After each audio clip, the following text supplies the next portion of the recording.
Good to go. All right, good afternoon. I want to thank everybody for coming this afternoon. Obviously a big day. Last time we were here, I think it was the day before Phase 1, and tomorrow we will enter Phase 2. We've met the metric requirements throughout the Southern Tier region, which Chemung County is a part of. These metrics were outlined by the governor, and they've been consistently met.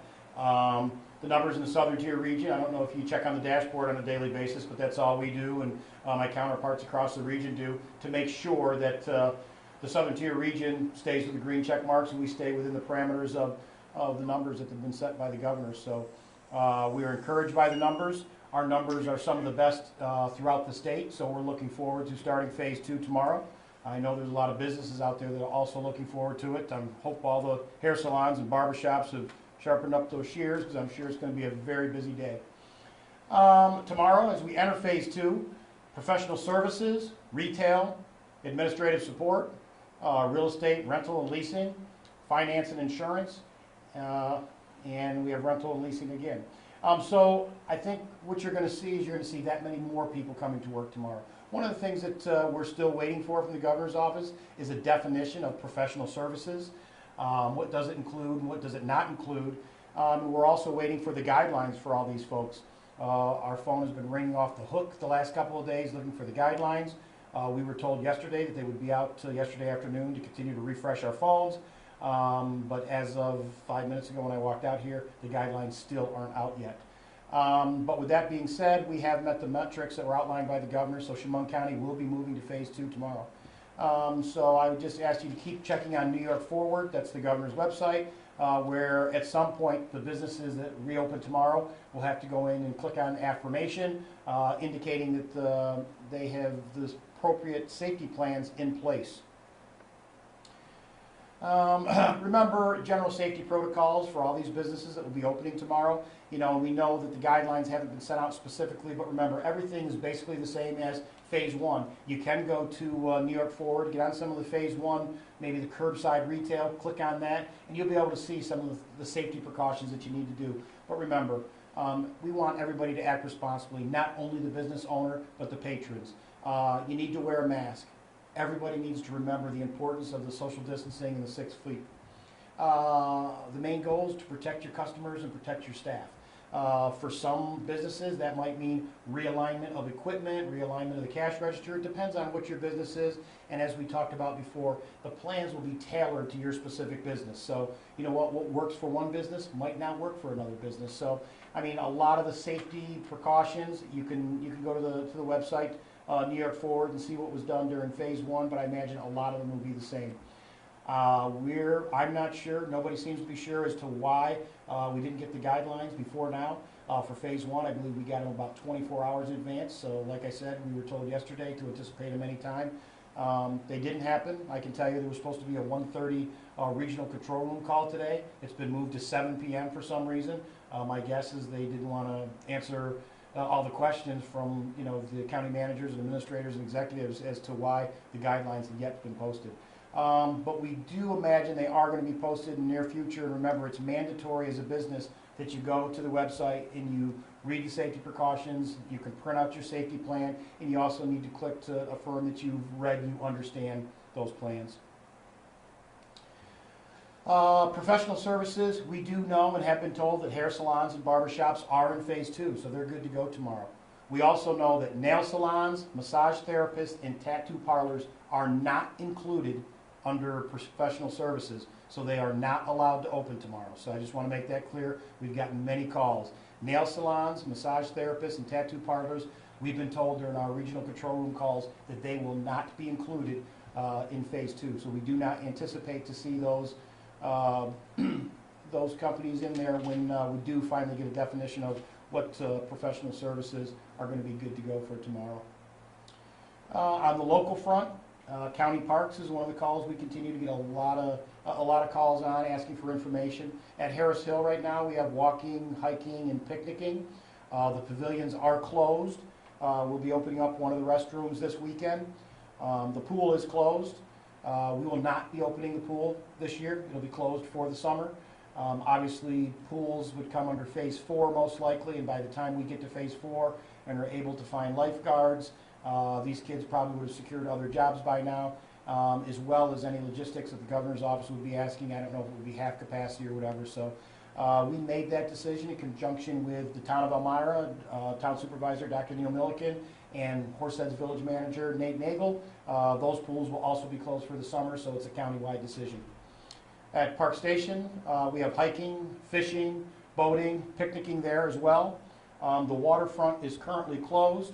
We'll make a decision in the coming weeks as to whether or not we're going to be able to open the waterfront. Right now, it would fall under the beach recommendations made by the governor, so it would take a lot of work for us to, so for instance, we're allowed to have 300 people on the beach. That would be cut to 150. We have a containment issue. The bathrooms, the changing rooms all have to be cleaned multiple times a day. So we would have a staff issue, so we're really looking into that further to see whether or not that's something we're going to be able to do later this summer. We hope we'll be able to accomplish it. The pavilions are still closed at Park Station. The majority of our pavilions hold 20 or more folks, and obviously under the executive order for mass gatherings, 10 is the number right now that we're working with. So as far as county parks go, that's the update there. DMV remains closed. We were advised by the governor's office that they would let us know when we could open our local DMV, so we're awaiting that notification. I can tell you that we have a scheduling component on our website, so as soon as we do get authorization to open it, we'll have it open up and you'll be able to schedule appointments on the web. And you know, obviously we're going to try and keep the numbers down to six at a time. So there's a scheduling component there that we'll release as soon as the governor's office allows us to reopen our DMV. Graduation plans seem to be the big question right now. First of all, I want to thank all the school districts you see up here. They've done a phenomenal job. All 4 of them who have graduates this year have submitted plans, safety plans that they've really put a lot of work in them. You know, I feel as a county executive, it is my responsibility to assist with these plans due to the fact that the public health director, you know, that's assigned to the county executive's office. So we need to make sure that they have safe plans in place. I am confident that we're going to be able to allow these schools to do something other than a virtual graduation. They have a lot of great ideas out there, so we're going to continue to work with them. And we will work hard to make sure that these kids get some type of a traditional setting graduation. Obviously, we can't have all the parents and friends and relatives come and have, you know, hundreds, not thousands of people sitting, you know, somewhere in an arena or at the domes or in a high school. We're really going to have to find a way to social distance the graduates, and then whether or not we can have, you know, the mother and father come, or 2 people, you know, we got to figure out how we can do it. But I think we can successfully do it if everybody plays a role. And again, the superintendents have done a great job of submitting their plans. We've even forwarded the plans to the state to see if we get any input from them, but there seems to be, a one-way road as far as communication goes at the time. So we will make the decision here on the local level as to how we will facilitate these graduations and help the school districts.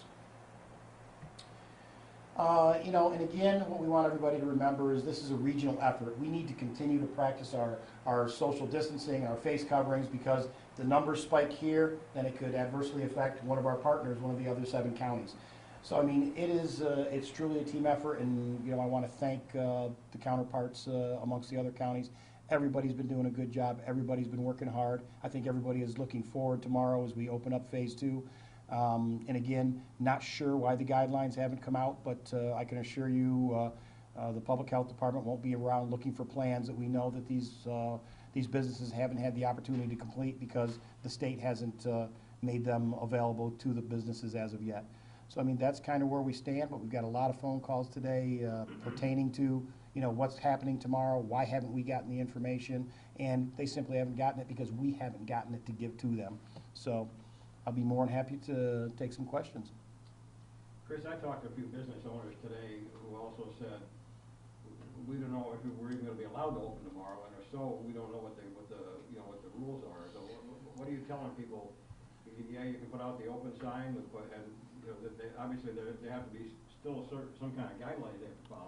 Right? Certainly. Right now, I would, you know, if the guidelines don't come out by tomorrow, then I would tell them to go to the New York Forward website, and there are guidelines for phase 1. There were various businesses, a lot of them were construction, manufacturing, curbside retail. The guidelines, I'm sure, will be similar. And remember the main focus. face coverings, social distancing, disinfecting a work area, disinfecting any area that the public deals in. So I mean, it's not rocket scientists, because they've been hearing it for the last 10, 11 weeks. We've been preaching how to keep your workplace clean and what you'll need to do. We've asked a lot of these businesses to put plans together weeks in advance so they'd be ready when we got to today. So I mean, we're here now, so hopefully a lot of them have those plans in place.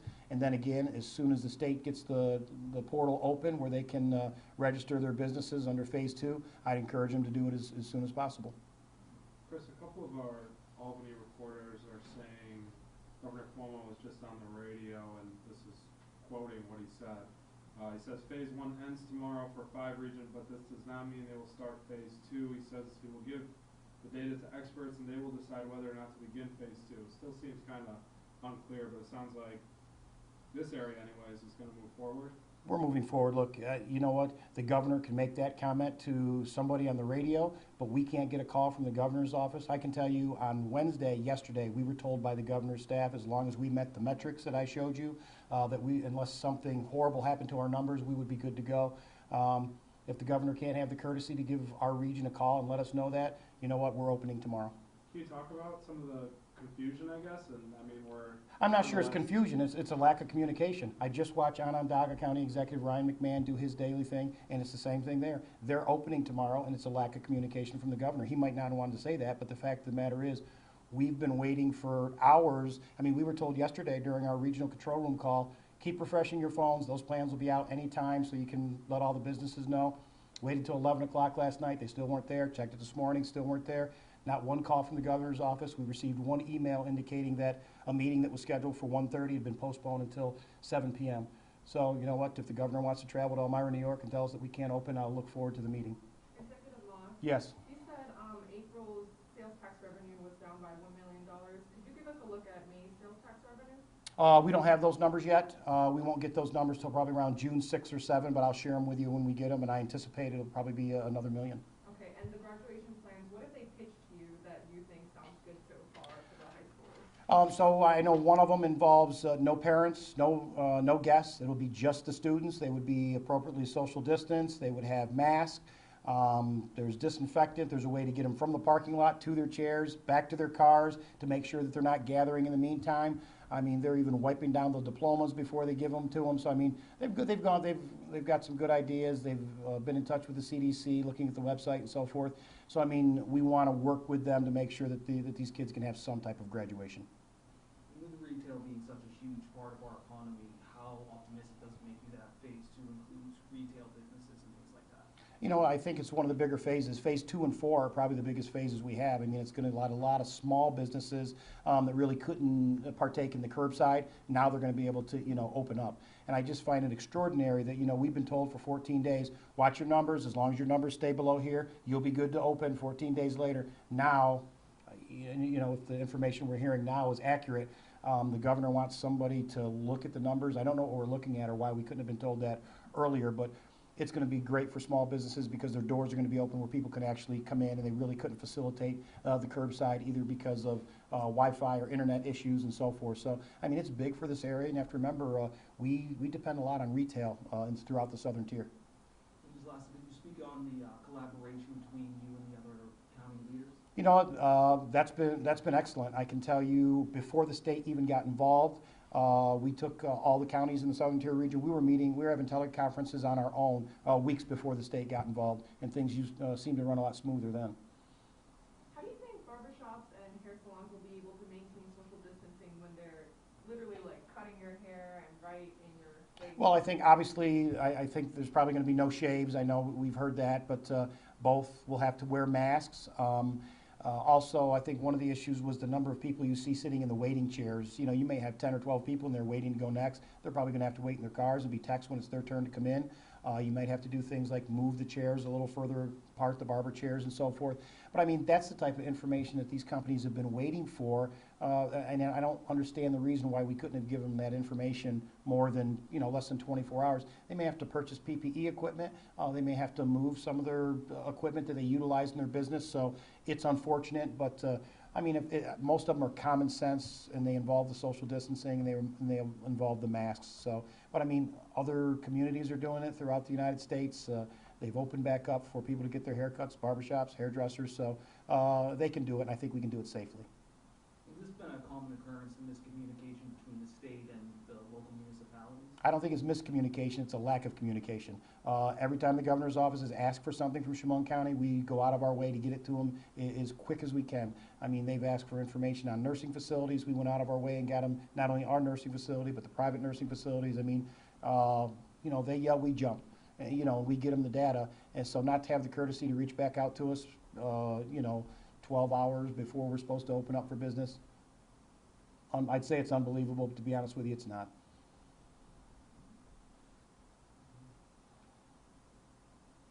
Anything else? Any Our- idea as far as an economic impact, how opening up these businesses tomorrow will help? No, you know, that'll be something we will follow, and obviously that'll show in the sales tax revenue, so we probably won't get that data for another month, probably, you know, July, second week of July, where we can see what the impact will be. I mean, a lot of these small businesses being closed like this has just been, it's been devastating. I mean, some of them probably won't open back up, and they just won't be able to. Some of them won't hire their employees back, so I mean, now that we've pivoted from the public health standpoint into the economic portion of it, I think we're going to see how strapped some of these local municipalities will become, as well as counties and the state. And any idea as far as, I know it's kind of a jump in the dark, but as far as numbers of businesses will be able to open tomorrow in Chemung County? Well, you know what, if we knew the definition of professional services, we probably would know that. We know barbershops and hairdressers, they were given, you know, he said they'd be able to start at the beginning of phase 2, so we know that they are included, and then we know a couple that aren't, but we'll be looking for the entire list once Albany decides to release it. And any advice for folks who are, you know, getting ready to go out there tomorrow? Please just use your head. It's called the Smart Start. That's what we call it here in Chemung County. Masks are important. I see an executive order is about to be signed today, I guess, allowing businesses to refuse customers who aren't wearing their masks. So it's going to be up to the business owner. But wear your mask. Again, have the respect for the other person if you don't have it for yourself. Keep everybody safe. We want to keep these numbers low and manageable. The community has done a great job to this point, so we want to continue doing a good job. But we're ready to move to phase 2. Everybody's done a good job. Everybody was anticipating it, looking forward to it. And I don't know how you change the rules, you know, before you get to the finish line. This is a little off topic, but I just wanted to see, since I have your time right now, I heard a rumor that St. Joseph's is closing. Can you confirm or not confirm that? No comment. Okay. Thanks, everybody, for coming. We appreciate it. Have a great Friday.